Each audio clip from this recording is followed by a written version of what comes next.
একসঙ্গে এত প্রকল্প, গঙ্গাসাগরে কি নতুন দিশা দেখালো সমাধান ক্যাম্প?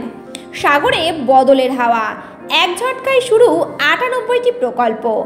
অভিযোগের কয়েকদিনের মধ্যে গঙ্গাসাগরে ৯৮টি প্রকল্পের সূচনা।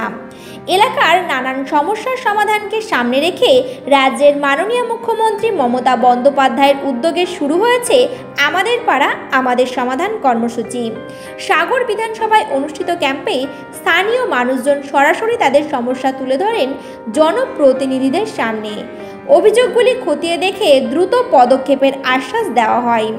এই ক্যাম্পে উত্থাপিত সমস্যার ভিত্তিতেই শুরু হয়েছে সাগর বিধানসভার ৯টি গ্রাম পঞ্চায়েত জুড়ে মোট ৯৮টি নতুন প্রকল্পের কাজ।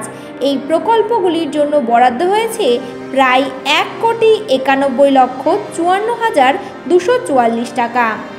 উদ্বোধনী অনুষ্ঠানে উপস্থিত ছিলেন মথুরাপুর লোকসভা কেন্দ্রের সাংসদ বাপি হালদার, সুন্দরবন উন্নয়ন মন্ত্রী বঙ্কিমচন্দ্র হাজরা, সাগরের বিডিও কানাইয়া কুমার রাও, পঞ্চায়েত সমিতির সভাপতি সাবিনা বিবি, সহসভাপতি স্বপন প্রধান, জেলা পরিষদের সদস্য সন্দীপ কুমার পাত্র।